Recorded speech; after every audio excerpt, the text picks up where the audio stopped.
Madame, Monsieur, bonsoir. L'État social sous la conduite éclairée de Sa Majesté le Roi Mohamed VI, c'est notre sujet d'actualité ce soir. Le sujet est d'actualité, mais la vision remonte à plus de 2 décennies. Un État social avec d'abord une économie sociale et solidaire. Je cite le souverain. Si nous avons opté pour l'économie de marché, cela ne signifie pas que nous cherchons à établir une société de marché, mais une économie sociale où se conjuguent efficacité économique et solidarité sociale. Fin de citation, c'était le discours du trône de 30 juillet 2000.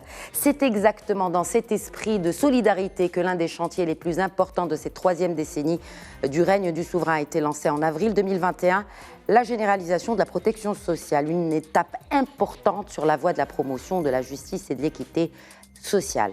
Que serait l'équité sociale sans une éducation de qualité pour tous ? Et là, je vais citer un autre extrait d'un discours du souverain. Nous appelons à l'élaboration d'une nouvelle politique intégrée dédiée aux jeunes, avait justement déclaré Sa Majesté le Roi Mohamed VI dans un discours devant les membres des 2 chambres du Parlement à l'occasion de l'ouverture de la session parlementaire. C'était en 2017, octobre 2017. Et ce soir, nous nous penchons sur ce concept de l'État social, sous les angles de l'accès généralisé aux services de santé de qualité, une école de qualité et socialement équitable et un Maroc inclusif grâce aux acteurs de l'économie sociale et solidaire, entre autres. Et nous avons la chance d'avoir avec nous sur le plateau de questions d'actu ce soir 2 femmes actrices du changement. Elles opèrent justement dans des coopératives. L'une d'entre elles a bénéficié de l'appui de l'Initiative nationale pour le développement humain. Iman Bahar, bonsoir. Bonsoir. Bienvenue à vous sur ce plateau. Merci de m'avoir invitée. Marhaba bik. Une autre femme de terrain, elle est à la tête d'une coopérative qui opère dans le monde rural, et ce depuis 10 ans maintenant. Nadia Boutdarine, bonsoir. Bonsoir Khadija, merci pour l'invitation. Merci à vous de l'avoir accepté. Je rappelle donc que votre coopérative porte le nom de Yakout. Elle est à Salé, mais elle opère principalement avec les femmes de la campagne. Vous allez nous en parler tout à l'heure. Et nous avons aussi la chance aujourd'hui d'abord d'avoir l'équité sur ce plateau, en termes d'invités, mais pas que. Il y a une complémentarité dans les profils des invités, vous allez comprendre pourquoi. J'ai avec moi 2 économistes, professeur Saed Belrazi, bonsoir. Bonsoir. Bienvenue. Merci. Et professeur Zakaria Firanou, que nous ne présentons plus, que vous connaissez bien sûr dans cette émission, professeur d'économie à l'Université Mohamed V de Rabat. Bonsoir professeur Firanou. Bonsoir, merci pour l'invitation. Un plaisir renouvelé de vous accueillir et une joie. Ma première question vous est destinée, professeur Firanou. On a la chance d'avoir 2 académiciens et comme le veut la tradition, souvent en tout cas dans cette émission, nous faisons beaucoup de pédagogie. Est-ce qu'on peut définir, on a une seule définition de l'État social, Zakaria Firanou? Très bien. Bon, le concept, il est complexe. Ça veut dire l'État social n'est pas, je dirais, on ne peut pas le définir rapidement dans quelques mots, mais c'est une posture que peut porter l'État, en quelque sorte, pour pouvoir remédier à des problèmes sociaux, un peu pour subvenir un peu aux carences, je dirais, ou des insuffisances, ce qu'a appelé le souverain, notre auguste souverain, comme étant l'économie de marché. Vous savez, dans l'économie de marché, ou ce qu'on appelle le libéralisme, c'est le profit qui est recherché, c'est un peu la rationalité poussée à son extrême pour pouvoir générer le maximum de gains, que ce soit pour les entreprises, pour le privé, etc. etc. Et donc là, je pense que la crise de la Covid-19 et également la crise de 2022, ça veut dire la crise qui était un peu liée à ce qu'on appelle le pouvoir d'achat et aussi les problèmes inflationnistes, ont donné lieu à une nouvelle conception. C'est celle de l'État social. Pourquoi ? Parce que nous avons touché, durant le confinement, durant les problèmes de la Covid-19, qu'il y a les régimes sociaux, ça veut dire tous les régimes qui sont en place, ou ce qu'on appelle aussi aujourd'hui la protection sociale, sont une nécessité obligatoire, ou une obligation, pour la société, pour pouvoir garantir ce qu'on appelle les matelas de sûreté ou ce qu'on appelle un peu les amortisseurs des chocs. Voilà, les filets de sécurité en matière de chocs, que ce soit les chocs endogènes ou aussi les chocs qui sont exogènes. Donc, dans ce sens-là qu'on a commencé, je pense, ça a été aussi, c'est parmi les éléments phares du gouvernement actuel, c'est qu'il s'est déclaré comme étant un gouvernement qui va mettre en place les jalons, ou je dirais aussi les bases d'un État social.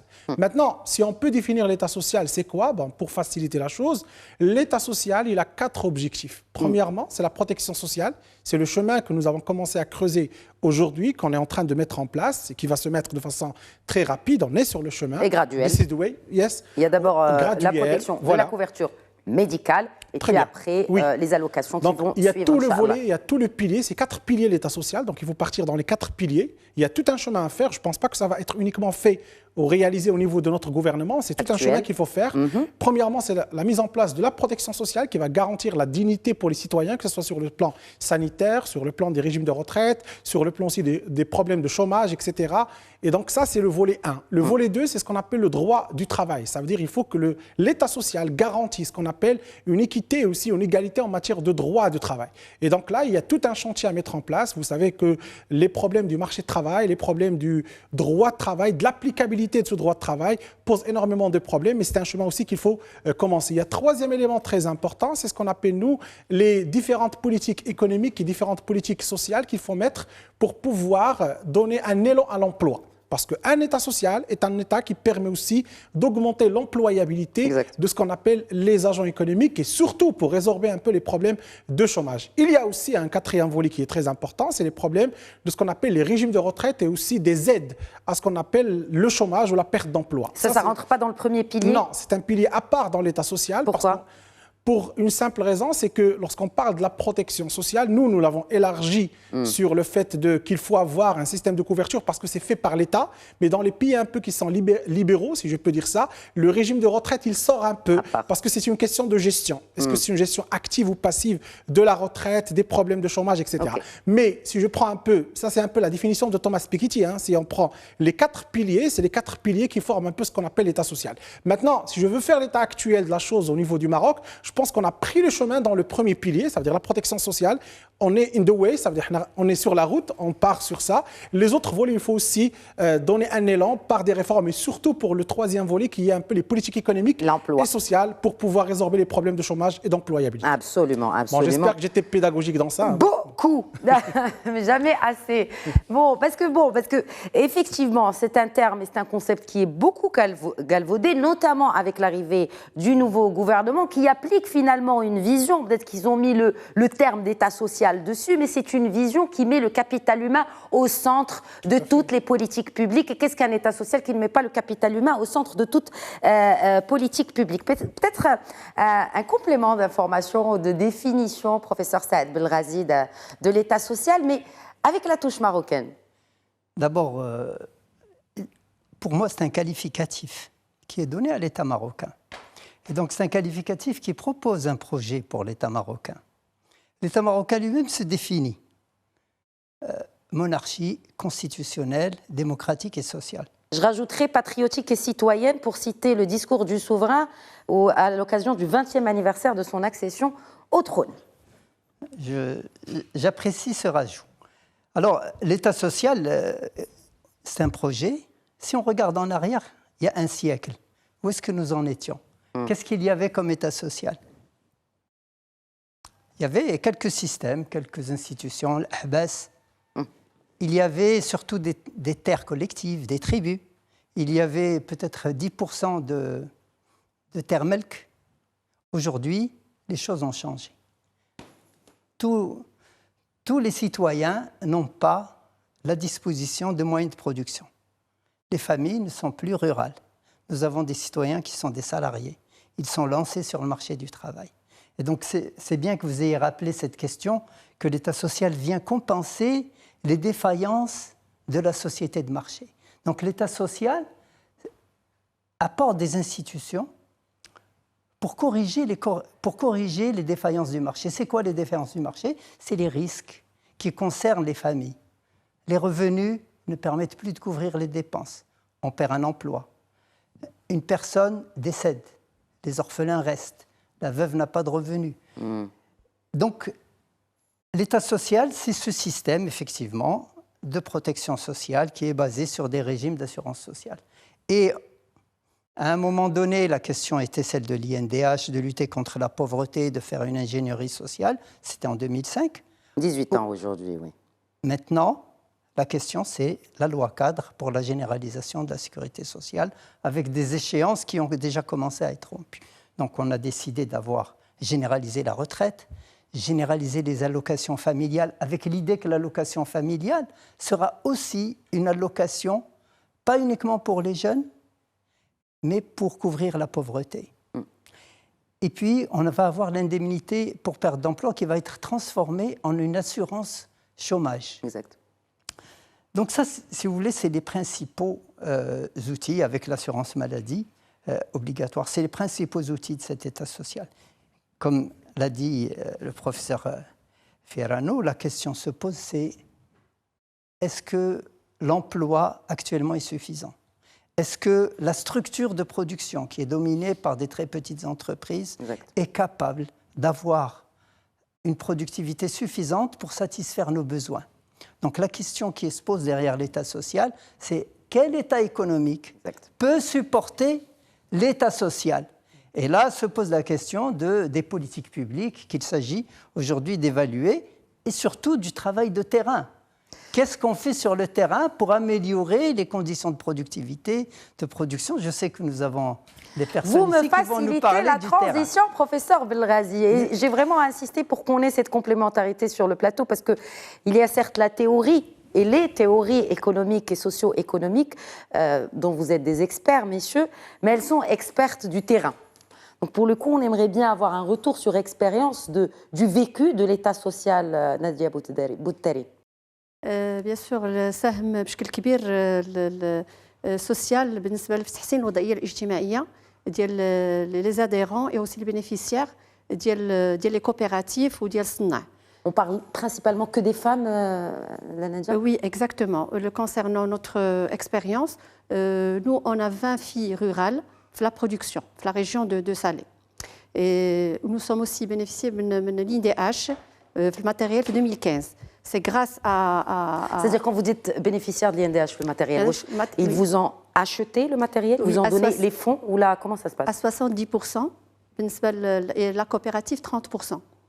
2015, et c'est grâce à cette, que je remercie beaucoup l'INDH de Salé, c'est grâce à ce appui, on a pu faire l'extension du projet. Le projet qui est bloqué parce que les certifications, il oblige le matériel. Le matériel, c'est matériel de quoi exactement? D'extraction des huiles à froid. Il y a aussi pour le beurre d'amande. Il y a aussi il y a beaucoup de matériel. Donc ça a bloqué au niveau du matériel. Une fois le matériel acheté, on a pu avoir le certificat de l'ANSA et aussi de ISO 22716 pour faire l'exportation. Et aussi pour l'INDH, on a bénéficié des formations aussi, l'accompagnement. Et depuis, le chiffre d'affaires d'avant, ça n'a rien à voir après. Et avant, on avait juste 5 femmes. Maintenant, on est 20. Aujourd'hui, on est 20. En 8 ans. Dans 8 ans, oui, exactement. Ou les simples périodes. Les périodes de Hada, il y a aussi les filles qui étudient dans la fac. Ils viennent travailler la période des vacances. Voilà, c'est ça. Qu'est-ce qui vous a encouragé à vous lancer dans un projet à caractère solidaire et social, Nadia Bouttari? C'est un don et on aime beaucoup ce qu'on fait, sincèrement, avec les adhérentes et les bénéficiaires aussi, parce que dans la coopérative, il n'y a pas que les adhérents qui bénéficient. Il y a direct, il y a aussi indirect. Par exemple, pour la coopérative, elle fait la production des produits cosmétiques à base de produits de terroir. Et pour la valoriser, on travaille avec d'autres coopératives, coopératives de cuivre, coopératives de simili-cuir, coopératives de dossiers. Donc, c'est comme on fait une chaîne de production. Une chaîne de production. C'est quand on vend, par exemple, un coffret, c'est comme 5 coopératives, on bénéficie de... C'est comme pour chaque industrie, en fait. C'est finalement une industrie. Comme pour chaque industrie, chaque unité de production produit un élément. Exactement. Et puis c'est rassemblé pour donner un produit Exactement. final. On remercie beaucoup les sociétés aussi qui sont les grands clients des coopératifs parce qu'ils achètent... C'est pas le privé. Enfin, c'est pas les consommateurs, ce sont les sociétés. C'est sociétés internationales, sociétés internationales et des sociétés qui achètent le 8 mars et aussi s'ils ont des séminaires ou s'ils ont ils font confiance aux coopératives. Ça, on remercie beaucoup pour Parce que, bah oui, parce qu'il faut bien commercialiser. Nous allons revenir à ce challenge de commercialisation. Retour sur expérience d'une coopérative qui travaille dans le rural. Le rural aussi a ses spécificités. C'est pas comme le travail. Nous allons revenir aussi. Qu'en est-il de vous, Madame Bahar? Donc vous êtes spécialisée vraiment dans l'agroalimentaire. Oui. Et c'est la fin qui justifie les moyens parce que vous avez créé la coopérative par rapport à votre propre expérience personnelle. Santé, justement. État de santé. Oui, exactement. Donc, depuis presque 5 ans, j'ai été diagnostiquée cœliaque. Et pour bien sûr un petit peu définir la maladie, c'est une plus ou moins intolérance au gluten. Donc, d'où vient l'idée de créer une coopérative pour d'abord m'aider, d'accord, et pour aider les adhérentes qui ont presque le même problème que moi. Soit un problème à eux, directement, soit leurs enfants. D'accord. Donc en fait, vous vous êtes mise d'accord, vous avez contacté. Comment ça s'est passé? Je suis curieuse de savoir comment c'est venu. Donc l'idée est venue, vous avez rassemblé quelques personnes. Justement, j'avais déjà l'idée avant peut-être 4 ans, mais elle est devenue en fait une idée réelle. Oui. D'accord, elle est sortie en réel en 2022. D'accord. Nous avons juste une idée. Elle est bien sûr développée en réalité sous forme de coopérative. Nous avons eu des problèmes de financement d'abord. Donc nous étions un petit peu, si vous voulez dire, bloqués. Vous avez frappé à la porte des banques? Justement. Les banques n'ont pas voulu? Non, on n'a pas vraiment voir avec les banques, mais on a commencé avec du petit matériel, avec des petits moulins. Donc puis on a... C'est artisanal, quoi. Enfin. Justement, si vous voulez dire, c'est moins développé, d'accord? 2 ou 3 moulins, donc c'est pas largement suffisant pour commencer un vrai projet. Donc, puisqu'on sait déjà qu'il y a ce qu'on appelle l'NDH, bien sûr, qu'a mis Sa Majesté en 2005. Donc, nous avons vu avec, je crois, la division des affaires sociales au niveau de notre préfecture sur Salé. Donc, nous avons demandé, en fait, nous avons préparé un vrai projet, une vraie étude de projet. Et nous l'avons bien sûr déposé justement au niveau de cette division. Et il y avait bien sûr des commission. Ça m'est échappé justement. Il y avait une commission. Ils s'étaient mis d'accord pour pouvoir nous financer. Et voilà, nous avons débuté le projet en 2023. En 2023. Oui. Et ça marche? Très bien, alhamdoulilah.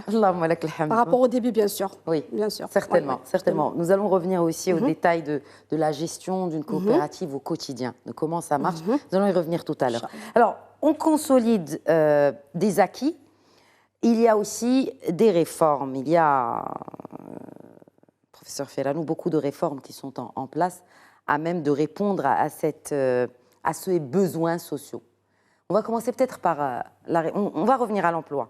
J'aimerais bien qu'on commence par la réforme de la santé d'abord. Comment elle a commencé et le trend sur lequel elle est en train de partir et comment est-elle en place pour accompagner la généralisation de la protection médicale? Bon, il faut, a priori, ou je pense de prime abord, il faut savoir que la réforme de la santé, elle a démarré avec les débuts du règne de Sa Majesté, notre auguste souverain. C'est en 2001, je pense, lorsque il y avait la première loi sur l'AMO. On a cité le RAMED à l'époque, en 2001. Donc, je pense que c'était aussi au niveau du gouvernement de Silius Fi, et donc, automatiquement, c'est là où on a commencé à dire qu'il faudra avoir un système de couverture médicale qui doit être universel. Et dans ce sens-là, ça a commencé en cette période-là. Oui. Maintenant, ce qui a changé, c'est que premièrement, nous avions des carences qui existaient au niveau des régimes qui se sont établis. Et là, je cite un peu le régime Ramed, qui était vraiment... Bon, c'était un régime qui a donné des fruits, on ne va pas dire, on va pas dire qu'il n'était pas... Mais il y avait des limites par rapport surtout à la question de l'offre sanitaire. C'est ça. Parce que ratio de 7,8 médecins pour 10 000 habitants. Voilà, nous avons propulsé avec le Ramed le droit à l'accès à la santé, parce que la carte Ramed donnait ce droit, mais on s'est retrouvé devant le fait que l'offre sanitaire n'était pas adéquate. En plus, il y avait le facteur que j'ai cité tout à l'heure, c'est la Covid-19, où nous avons compris que le système sanitaire, il est très important dans la survie et dans la vie des êtres humains. Et surtout que maintenant, aujourd'hui, tout le monde a une probabilité plus élevée d'avoir une certaine pandémie dans le futur. Mais il faut avoir un système sanitaire qui doit être mis en place. Maintenant, aujourd'hui, actuellement, et surtout avec la généralisation de la protection sociale, je pense que maintenant, on est sur le bon chemin. Pourquoi je dis ça? Simplement parce qu'aujourd'hui, on est en train de stimuler à la fois l'offre et à la fois la demande.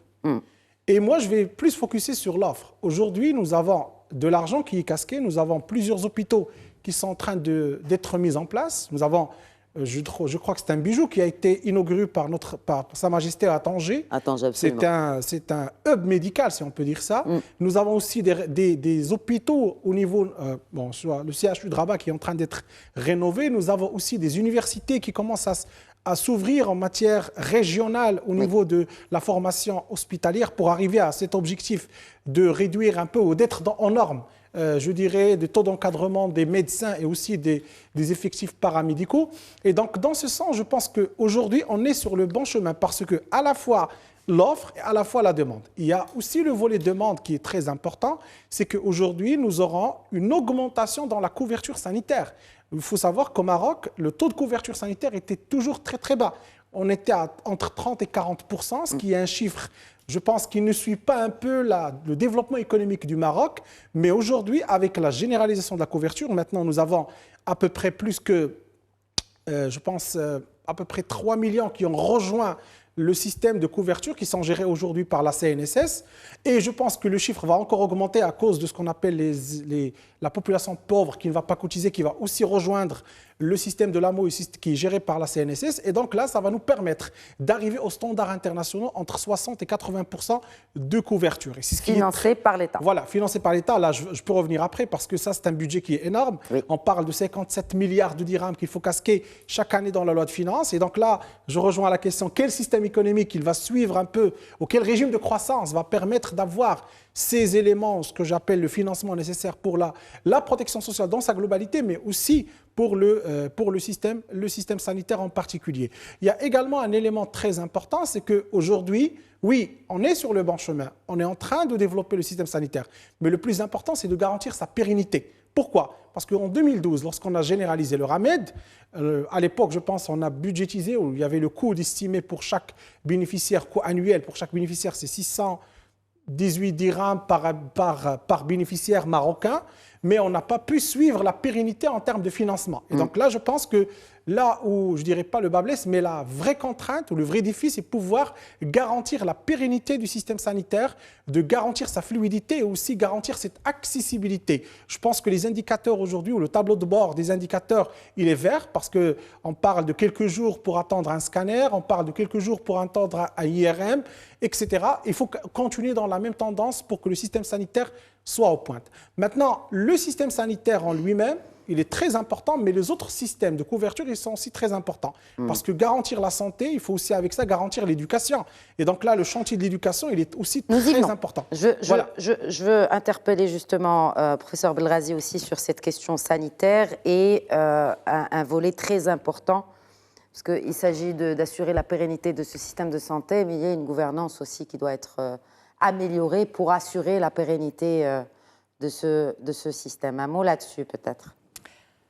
Écoutez, je veux bien parler du système de santé, mais je préfère laisser le professeur Ferrano parce que je sais qu'avec son équipe, ils ont fait une excellente étude sur la santé. À l'époque, j'étais membre du conseil de l'ONDH. Je vais le laisser parler sur ça.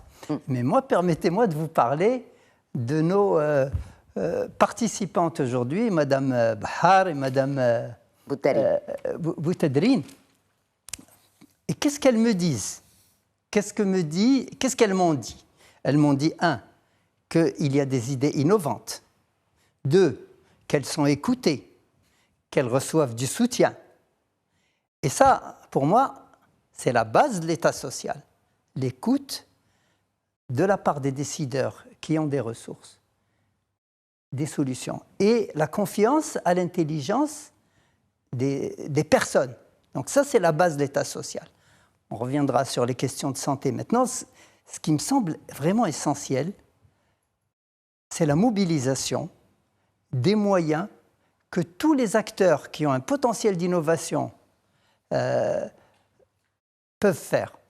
Et là, je voudrais vous parler juste d'un mot qu'on appelle aujourd'hui l'inclusion financière. Oui. Vous savez que, et j'allais vous suggérer pour une de vos prochaines émissions, de travailler sur le financement collaboratif. On a parlé déjà dans des émissions, mais alors, on attend les décrets d'application pour le crowdfunding. Exactement. Donc pour moi, ça, c'est un des fondements de l'État social.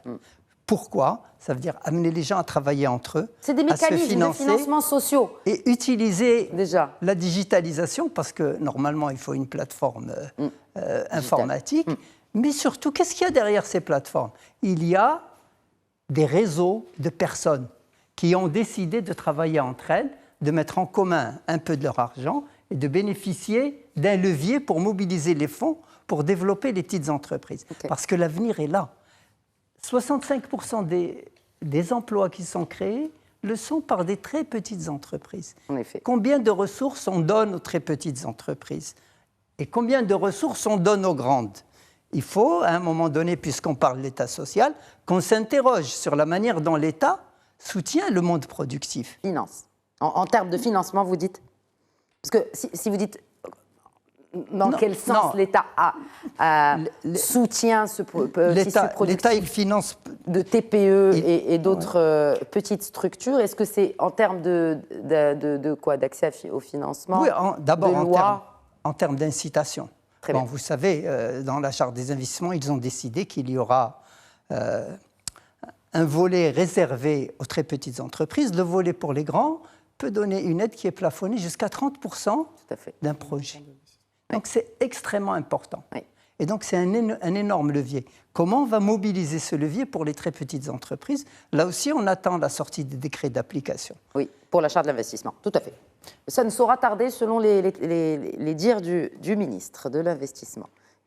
Bon, il y a d'autres approches qu'il s'agit aujourd'hui de développer autour de cette mobilisation de l'intelligence collective et du travail et des coopératives, de l'économie sociale et solidaire. Je crois qu'il y a aussi le principe qui a été lancé par le nouveau modèle de développement, d'avoir un axe qui est porteur de notre économie, qui est l'économie sociale et solidaire. Et les réserves sont immenses. Les réserves sont immenses. Il faut quelques outils de financement, des outils d'appui. Et maintenant, il y a aussi un grand problème qui est celui de la confiance de ces acteurs, des artisans, des petits producteurs, pour qu'ils rentrent dans le système de santé, dans le système de protection sociale. Parce que si ce système de protection sociale a une base d'adhésion, il va réussir. Parce que derrière l'État social, il y a aussi l'équilibre des régimes. Les régimes de retraite sont condamnés, s'ils continuent comme ils sont, à des déficits insupportables. Tout à fait. Donc, aujourd'hui, on est dans une phase où on doit élargir complètement la base. Et l'État social, finalement, c'est une nécessité de la pérennisation de l'État actuel. C'est-à-dire, quand on parle d'État social, c'est que si on n'en parle pas, c'est parce qu'on va droit dans le mur. Alors, si vous permettez, je vais juste rebondir sur l'idée du financement, ce qu'on appelle le financement. Moi, je crois que, très bien, le gouvernement, il parle de l'État social. C'est une très bonne quête, ça veut dire qu'on va vers le bon chemin. Mais il faut aussi que le système financier soit social. Ça, c'est très important. Voilà, vous avez parlé tout à l'heure. Vous êtes tous les deux économistes. Ah oui, oui. Je pense que tous les deux, vous avez la réponse. Non, parce que nous avions avec nous... Est-ce que l'objectif d'une banque, c'est de faire du social? À part le volet RSE. Voilà, vous avez parlé de RSE. Maintenant, le RSE, on doit le faire aussi sur le plan social, pas uniquement pour les communications qui sont pour les comptes consolidés cotés en bourse. Il faut que ça soit réellement social. Et là, je pense pourquoi je fais l'effort, parce que, regardez, je donne un exemple. Vous savez, il y a des pays, je ne vais pas citer le nom, que le financement, par exemple, pour une transition énergétique dans votre maison, il est financé gratuitement. Ça veut dire que si vous voulez transiter, avoir des panneaux solaires, etc., vous allez prendre le financement avec des taux d'intérêt bonifiés et également sur une durée qui est un peu très allongée comme un crédit real estate, ça veut dire comme un crédit immobilier. Pour la transition énergétique. Oui, donc là, c'est des affaires qu'on appelle, moi j'appelle RSE. Ça veut dire que vous êtes en train d'aider de façon à financer le progrès social de la société. Exact. Maintenant, tout à l'heure, nos deux grandes dames, ils ont parlé un peu des problèmes de financement. Ça a sorti, hein, oui. Problèmes de financement, etc. Maintenant, je pense que nous avons des leviers qui permettent de financer ce type de projet. Sinon, si avec les coopératives, nous avons des problèmes, Qu'en est-il avec l'entrepreneuriat? L'auto-entrepreneur. Voilà. Qu'en est-il avec tout l'entrepreneuriat? Ça veut dire si on n'arrive pas à financer les coopératifs, là où il y a vraiment, je crois que la loi elle est très restrictive par rapport aux coopératifs, qu'en est-il avec le risque qui est dans l'entrepreneuriat? Et donc là, permettez-moi de dire ce message. Il faut que notre système financier soit de plus en plus social dans sa conception de financer l'économie. Il faut sortir du dogmatisme que uniquement l'immobilier, les projets qui censurent, etc., qui vont ramener de la croissance. Investir dans le capital humain, investir dans le social, ça peut être aussi bénéfique pour le long terme. Et s'il n'est pas bénéfique, il génère des effets de synergie. Bon, on va juste rappeler que quand même la contribution de l'économie sociale et solidaire au PIB national est de 7,5%. Oui, professeur Belrazi. On va quand même laisser ces dames parler, mais je vous laisse rebondir.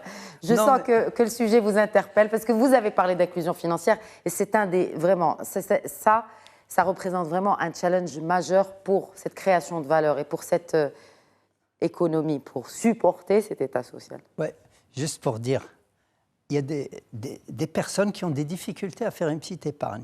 J'ai rencontré... lors d'une étude sur la violence à l'égard des femmes, j'ai rencontré une situation où une association recevait l'épargne des dames du village parce que ces dames avaient peur qu'on leur prenne leur épargne. Elles n'ont pas de compte. Elles n'avaient pas de compte. Donc ça, c'est un des problèmes numéro 1. Si on veut développer l'entrepreneuriat féminin, on commence par donner les moyens de bancariser les femmes et au moins leur donner un compte à la poste, au minimum. Alors, sur le social, moi je pense que cette loi sur le financement participatif est très importante. Pourquoi? Parce qu'elle va donner le moyen d'organiser des métiers. Par exemple, là, on a un métier clair, la production alimentaire sans gluten. Tout de suite, on a vu qu'il y a une relation. Tout de suite, elles peuvent créer une société de financement participatif. Tout de suite, elles peuvent créer des unités de production alimentaire. Et elles peuvent mobiliser des fonds, etc. C'est une idée. Alors, de telles idées, dès lors qu'on a un véhicule pour le financement, de quoi est-ce qu'il reste? Qu'est-ce qu'il reste à faire? Il reste à organiser ces personnes en association ou en coopérative pour qu'elles se défendent et qu'elles présentent leurs intérêts. Les banques sont toujours gagnantes quand elles reçoivent des dépôts. La question, c'est comment organiser l'afflux des dépôts et la génération des revenus. Les banques n'ont pas besoin de donner pour gagner. Ça, c'est sûr. Ce qu'elles doivent faire, c'est encourager, et là, ça commence à se faire. Mais l'État doit mettre, je dirais, le grand appui en direction de l'économie sociale et solidaire pour soutenir déjà ce dispositif de financement collaboratif et encourager l'organisation des associations professionnelles, mais à un niveau très, très local. Oui, c'est au niveau local, au niveau des associations de terrain, au niveau des quartiers. Mais je pense qu'il y a un rôle à jouer de la société civile, mais aussi des collectivités territoriales. Parce que si là, vraiment on parle localement, il y a une implication aussi, que ce soit de la société civile, mais aussi des collectivités territoriales, en plus du rôle de l'État. Mais je ne dissocie pas les collectivités territoriales à l'État, mais l'État dans le gouvernement, principalement. Ce type de problème a été résolu dans d'autres pays. Je donnerai la parole rapidement. Oui. Mais maintenant, il n'y a pas uniquement que le crowdfunding, il y a aussi des solutions qui sont utilisées dans d'autres pays, même en Afrique. Je parle ici de la fintech. La fintech est une solution pour des problèmes de coopératifs, de vieilles femmes qui sont dans... Bon, par exemple, je vais dire n'importe quoi. Jusqu'à aujourd'hui, on n'a pas au Maroc des cartes prépayées. Oui. Vous n'êtes pas obligé d'avoir un compte. Vous pouvez avoir une prépaid carte dans votre téléphone, vous faites ce que vous voulez, etc. Jusqu'à aujourd'hui. Et que ça soit interprété comme une bancarisation. Voilà, mais c'est une bancarisation. Bon, donc dans ce sens-là, il faut partir. Alors, on va parler, messieurs, je suis là pour modérer. Tout à fait. Oui. Alors, et pour respecter aussi, parce qu'on parle d'un Maroc équitable, là, le temps de parole, il doit être équitable aussi sur ce plateau, professeur Belrazi. Nadia, alors, on parle de ces problèmes de financement. Est-ce que, donc vous avez bien sûr bénéficier de cet appui de l'INDH et une fois dépassé, parce que vous travaillez quand même dans l'agriculture, dans le monde agricole, vous travaillez avec les produits du terroir. Oui. Est-ce qu'il y a aussi un apport d'un programme gouvernemental, pas de l'INDH, mais d'un programme gouvernemental, en gros, un programme qui soit lié au secteur dans lequel vous travaillez, à savoir l'agriculture? Oui, oui. Effectivement, concernant l'appui Likain, à part l'INDH, il y a beaucoup de formations qui se fait dans beaucoup par exemple avec l'ODECO, par exemple, comment diriger une coopérative, c'est pas facile pour diriger une coopérative, côté administratif. Donc il faut beaucoup de formations parce qu'il faut un rapport moral et un rapport financier à la fin de chaque année. Donc il faut d'abord faire une grande formation comme ça pour gérer la coopérative. Il y a aussi des formations côté technique avec l'ADA concernant la commercialisation. Le développement agricole. Exactement. Et aussi concernant aussi des formations pour comment gérer côté technique et pour l'export des produits. Parce que, mais vous êtes certifié. Vous avez besoin de plus de formation, même si vous avez la certification. Non, maintenant, alhamdoulilah, notre coopérative a dépassé, alhamdoulilah, on est parmi les meilleurs, alhamdoulilah, les coopératives de la région de Rabat Salem sont très connues, mais on a fait beaucoup d'efforts pour ça. On a assisté beaucoup de formations pour arriver à ça. Parce que quand on prend un projet, il faut, comme on dit, il faut un permis de conduire pour diriger les bonnes pratiques de fabrication pour faire, par exemple, pour faire la production d'un produit. Par exemple, chaque activité, si elle est cosmétique, il faut aller à la ministère de la Santé, voir la réglementation, la normalisation. Comme ça, on peut avoir le passeport de produit pour l'export. Donc, c'est très important. Même si on est coopératif, c'est juste une forme juridique. Juste une forme juridique. Mais vous êtes géré comme une entreprise, en bonne et due forme. Exactement. Même les femmes qu'on a maintenant, qui travaillent avec nous à la coopérative, maintenant, ce sont des responsables. Il y a responsable qualité, responsable production, responsable hygiène, ce sont des responsables. Donc, et vous n'avez que des femmes? Ah, que des femmes. Ah, que des femmes. Non, mais vous savez qu'on évidemment. Non, mais bon, l'équité, on est loin, parce que si on prend le taux d'activité des femmes au Maroc, et on a l'âge, et formel, on a l'âge aussi. On est à peine à 7%. On est même le responsable hygiène ne sait même pas écrire. J'allais vous poser la question, justement. Les femmes qui travaillent avec vous n'ont pas vraiment été à l'école. Exactement, mais elles sont très bien formées avec un coach pendant 1 an. Quand on a créé la coopérative 2013 et qu'on a bénéficié de matériel de l'INDH, on a arrêté 2015-2016 pour faire la formation aux femmes pour la production. On n'était que 5. Après la formation, ils sont devenus très très bien pour diriger. Alors, pour diriger une entreprise, est-ce qu'il n'est pas temps, Nadia Boudarine, de réfléchir à un modèle de coopérative? Parce que là, on a beaucoup de petites coopératives, mais est-ce qu'on ne gagnerait pas, parce que vous avez parlé tout à l'heure d'une chaîne de production, on ne gagnerait pas en maturité, parce que ça fait quelque temps qu'elles existent, si elles pouvaient se réunir en agrégation pour pouvoir peser à l'export, pour pouvoir peser même sur le marché national, au lieu d'avoir plusieurs unités ici et là? Oui.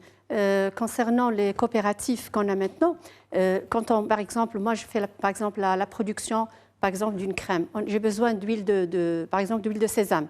Quand je fais appel par exemple à une coopérative d'huile de sésame, ils n'ont pas les certificats. Donc, je ne peux pas prendre, parce que ISO nous oblige à prendre des produits avec des fiches techniques, bulletins d'analyse de chaque produit. Donc, je dois prendre la quantité, faire des analyses, peut-être il y a des germes, peut-être. Donc, on ne peut pas travailler avec. Donc, il faut d'abord que tous les coopératives, et c'est sûr, si toutes les coopératives font, par exemple, les certificats, ils peuvent aller très très loin. C'est difficile d'avoir le certificat? Non, c'est Nous avons avec nous peut-être une coopérative qui va bientôt postuler pour avoir la certification. Il faut juste savoir, la réglementation, la normalisation. Nous, on est certifié avec IMANOR, Institut marocain de normalisation. Voilà, donc il faut juste prendre le cahier de charge et voir ce qu'il faut. Comme ça, pour avoir un bon produit.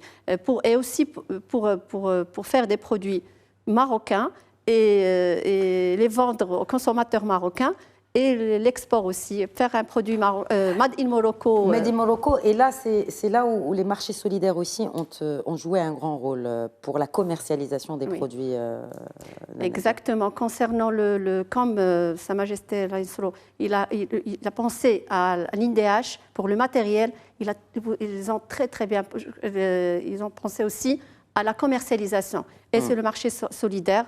Un grand modèle, il est très bien, il aide beaucoup les coopératives pour la commercialisation. Il faut juste des certificats parce qu'il faut lancer ça, il faut même les produits de beaucoup de régions, ils se vendent dans le marché. C'est un modèle qu'on souhaite, Inch'Allah, il couvre toutes les régions, comme ça pour bénéficier de... Parce que chaque région, elle a ses produits du terroir. Il peut même y avoir un échange entre les régions. Telle région commercialise dans une autre région. Exactement. بلادنا جغرافيا الحمد لله elle est très riche من سجات مجالية, donc c'est sûr على كل منطقة elle a quelque chose. Donc, elle juste valoriser ce qu'elle a avec les moyens humains qu'ils ont. Donc, c'est sûr, ils vont donner des bons produits, c'est sûr. D'où l'importance, encore une fois, je le dis et je le répète, de l'implication de la société civile et aussi des collectivités territoriales. Parce que là, on parle local. Alors, il y a un point important. Alors, la Nadia, elle a parlé de tout ce qui est exportable, de produits du terroir marocain qui sont très demandés à l'international, d'où l'investissement de sociétés étrangères dans notre pays d'ailleurs, qui exportent après. Il y a aussi des produits qu'on importe, et surtout ces produits gluten-free, sans gluten. Donc la demande est là, Madame Tahar. Oui, déjà. La demande est là, et comment vous sentez? C'est-à-dire que vous, quand vous produisez, vos produits sont commercialisés, vous arrivez facilement à écouler vos stocks? Oui, à commercialiser. Oui, justement. Avant, nous avons bien sûr besoin d'importer les produits de l'étranger, d'accord, puisqu'ils sont ici, ils sont plus ou moins chers, ils sont coûteux. Oui, on voit le rayon sur... Vous savez déjà. On voit le rayon sur... Exactement. Par exemple, 1 kilo de farine, elle coûte 70 dirhams. Donc, ce n'est pas évident pour tous les ménages. Enfin, je veux dire, c'est quand même 70 dirhams. Ce n'est pas assez facile de les avoir, bien sûr. Donc, d'où vient bien sûr l'idée? C'est de garantir des produits alimentaires sans gluten, 100% marocains. Donc, vous arrivez à faire cela? Justement, déjà des farines à base, par exemple, de millet, c'est l'Ilen, ce qu'on appelle l'Ilen, des farines des semoules, d'accord, le maïs, donc le caroubier, c'est le kharoub, etc. Donc, ce sont en fait des farines 100% sans gluten, naturellement sans gluten, d'accord. On les prépare depuis la matière première jusqu'à, bien sûr, produit fini. Bien sûr, à vendre. Vous les vendez où, vos produits? Nous avons déjà des clientèles, puisqu'il y a... c'est du bouche à oreille? Oui, justement. Que du bouche à oreille? Bouche à oreille, en quelque sorte, des publicités sur Instagram et Facebook. Oui, à l'ère de votre temps, enfin, je dirais, il faut bien. Justement. Donc, déjà, il y a des malades qui ont besoin de produits. Donc, nous les avons garantis... les produits moins chers, c'est surtout moins cher. Vous coûtez moins cher, avec une bonne qualité. Oui, avec bon prix, bien sûr, et de bonne qualité surtout. Et garantie 100% sans gluten, c'est important. Parce que toujours dans les produits sans gluten, il y a toujours ce qu'on appelle le risque de contamination croisée. Donc, ce n'est pas évident d'avoir un produit 100% plus ou moins qualifié, d'accord? Les femmes avec qui vous travaillez, est-ce qu'il y a un profil type des femmes avec qui vous travaillez? Justement, ce sont des femmes, peut-être des femmes de foyer, mais elles ont toujours l'idée de tout ce qui est sans gluten, puisque soit ce sont des femmes qui sont malades ou avoir des enfants malades. Donc elles sont déjà au courant de la maladie, du régime, de la manière de faire, de traiter les produits, comment éviter justement ce qu'on appelle la contamination croisée. Donc ils ont bénéficié de quelques formations, d'accord, de la part bien sûr de la plateforme Sidi Abdallah, ce qu'on appelle Minasat Shabab, c'est au niveau de Salé. Donc nous avons bénéficié de quelques formations, d'abord pour bien sûr la gestion de la coopérative, comment la gérer, comment produire ou bien préparer un produit depuis la matière première jusqu'à l'expédition. Donc, alhamdoulilah, on ira. Et vous, voilà, vous avez des ambitions de futur? Oui, tout à fait. Lesquelles? D'abord, c'est avoir la certification. C'est notre plus ou moins objectif principal pour l'instant. Inch'Allah. Et bien sûr, c'est garantir de plus en plus une gamme très importante de produits. C'est surtout les mix, qu'on appelle les mix. Ce sont des farines à base de plusieurs farines. Oui, c'est ça. D'accord. Donc, ils sont très chers. Donc, nous, on note pour garantir ces produits et pour avoir, bien sûr, l'accès facile à ces produits dans les grandes surfaces, chez les grossistes. Et encourager les Made in Maroc. C'est une manière aussi d'encourager les Made in Maroc. Et surtout, le Made in Maroc, c'est naturel, c'est surtout Bildi. Ah. On compte sur ça, sur le Bildi. Exact. Par exemple, le maïs de l'étranger, il est modifié génétiquement. Ce n'est pas le cas pour le maïs produit justement. au Maroc. Oui, au Maroc, on a déjà le maïs Bildi, il y a un Bildi, donc déjà une gamme de produits d'autre qualité. On s'arrache outre-mer et outre-Atlantique, hein, ces produits Bildi, justement, et c'est ce qu'on appelle les produits bio. Bon, messieurs, mesdames, il nous reste 5 minutes avant la fin de l'émission et on n'a pas encore parlé de l'éducation. Nouvelle feuille de route 2022-2026. Là encore, c'est la place du capital humain, c'est la place des jeunes dans la vision royale, Zakaria Fierano. Bon. On a parlé de la prévoyance, des filets sociaux, on a parlé bien sûr de cette réforme du système de santé, de cette généralisation de la protection sociale. Et il y a aussi beaucoup de jeunes qu'on doit placés dans cette société, qui doivent trouver leur place. Oui, tout à fait. J'ai dit un mot ici sur ce plateau, dans une autre émission, c'est que nous avons fait un élan très important dans l'infrastructure, dans la réglementation, dans le développement économique, dans le développement du système financier, dans le développement des coopératifs. Il faut également un développement dans le capital humain. Parce que sans le capital humain, on ne pourra pas réussir. Mais il y a le nouveau modèle de développement. Oui, je sais, c'est ce que j'ai dit. Ça veut dire là, il ne faut pas prendre en considération le fait que nous avons réalisé quelques élans, et surtout en matière de développement économique et d'infrastructure. On est aujourd'hui dans un Maroc, si on le regardait en 1990 en comparaison avec aujourd'hui, nous avons un saut énorme. Mais maintenant, là où vraiment il faudra investir, c'est sur le capital humain.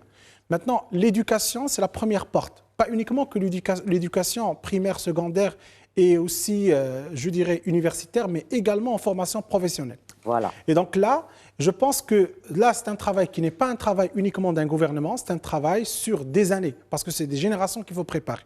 Aujourd'hui, les indicateurs, je parle maintenant des indicateurs à l'international, sont des indicateurs en alerte, que ce soit en éducation, que ce soit en termes d'éducation universitaire. Nous avons de l'abandon qui est très important. Nous avons des problèmes au niveau, je dirais, des problèmes sociaux, si on peut dire ça, par rapport à l'activité d'enseignement au niveau dans tous les cycles, du primaire jusqu'à la formation professionnelle, jusqu'à aussi l'université. Et donc là, je pense que c'est le moment de pouvoir recadrer le tir en matière d'éducation. D'accord ? Maintenant, recadrer le tir, pourquoi ? Le Maroc s'installe maintenant sur des chantiers qui sont transformateurs. Nous avons un nouveau modèle de développement. On veut aller vers l'industrialisation. On veut aller vers le nouveau métier du monde. Ça veut dire qu'on rentre dans des métiers qui sont très sophistiqués en matière technologique. On ne peut pas faire ça si on n'a pas un capital humain qui est bien établi. Et nous avons la preuve. Les 2 voitures qui ont été inaugurées devant Sa Majesté, notre Auguste Souverain, ils ont donné la preuve que nous avons un capital humain. Il faut que ce capital humain soit investi. Deuxième exemple, ce que nous avons réalisé dans la Coupe du Monde nous a permis de comprendre que l'investissement dans l'être humain, il peut être productif. Oui, grâce à cette académie Mohamed VI de football. Tout à fait. Merci. Professeur Belrazi, un dernier mot, et là, je ne précise même pas santé, éducation, économie sociale et solidaire. Non, c'est clair, la question d'éducation est centrale. On a bien réussi le processus de généralisation de l'éducation. Ça a été fait, ça a été lancé à partir des années 2000. Et concrètement, on a une très grande base de jeunes qui ont fait le primaire et le collège. Donc ça, c'est le premier acquis. Nous avons 330 000 bacheliers en 2021 et ça continue. Et nous avons des investisseurs étrangers qui arrivent et qui disent « notre main-d'œuvre est de qualité ». Parce que les jeunes conformes, dès qu'ils sont pris en charge dans un système d'entreprise qui est elle-même formatrice et qui a des normes de formation, ces jeunes donnent le meilleur fruit qu'on peut en attendre. Donc, ils deviennent très productifs. Le problème, peut-être, pour arriver à cet état social, qui est un projet qui est central, c'est ce taux d'activité féminin qui est de 20%, qu'il s'agit de transformer, si vous voulez, en un autre système, un autre taux d'activité, ramener les femmes vers un travail productif, générateur de revenus pour leur famille, pour le pays, et renforcer leur contribution au développement de l'économie. C'est là où j'avais envie de vous parler de l'expérience de CARE Maroc, qui est une CARE internationale qui a créé un projet qui s'appelle les AVEC, Association villageoise d'épargne et de crédit. Qu'est-ce qu'elles font ? Ils organisent la concertation dans des villages, dans des communautés, pour chercher les projets et les solutions. Et là, ils font une caisse commune, etc. C'est ça ce qui m'a amené à dire le financement collaboratif, c'est important. Mais avant, il faut déjà avoir l'envie de travailler ensemble et de trouver des solutions. Les femmes s'occupent de l'avenir de leurs enfants. Elles ne s'occupent pas que du revenu de leur famille. Elles s'occupent de l'avenir de leurs enfants. Oui, merci Saad Belghazi. Un dernier mot, Nadia Boutarine, justement, dans ce sens. Justement, j'espère que l'information se diffuse pour les gens qui ne savent pas qu'il y a l'IDH existe, qu'il y a beaucoup de choses à faire. C'est grâce à vous, parce que c'est pour ça qu'on a insisté à vraiment vous recevoir, et merci beaucoup d'avoir accepté l'invitation. C'est pour justement montrer des exemples de réussite, de programmes qui ont été lancés. Mais ces programmes ne seraient rien sans vous, mesdames, parce que vous avez osé. Ça n'a pas été facile. Et puis, vous avez aussi brassé avec vous des femmes rurales qui travaillent aujourd'hui, qui pourvoient. Et vous avez bien fait, professeur Belghazi, de rappeler qu'elles éduquent aussi les prochaines générations. Elles ne font pas que apporter. Ils forment la moitié. Bravo. Oui. Ils sont la moitié de la société, ils forment la moitié de la société. Oui. Madame Bahar, un dernier mot. D'abord, je voudrais vous remercier de m'avoir bien sûr donné l'opportunité de parler de notre coopérative, de parler de la maladie cœliaque, plus ou moins en bref, et de parler des produits sans gluten et les contraintes que nous avons toujours en cherchant des produits partout, dans les grandes surfaces, etc. Et bien sûr, je voudrais juste procurer un remerciement très fort aux gens de la division des affaires sociales au niveau de notre préfecture.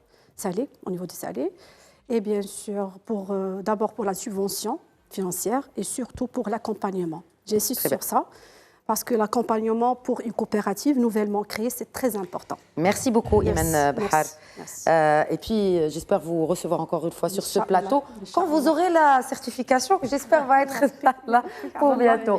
Madame Nadia Boutarine, encore une fois, merci d'avoir accepté l'invitation de Média TV. Professeur Saad Belghazi, toujours un plaisir. Merci bien évidemment, Zakaria Ferrano, merci beaucoup.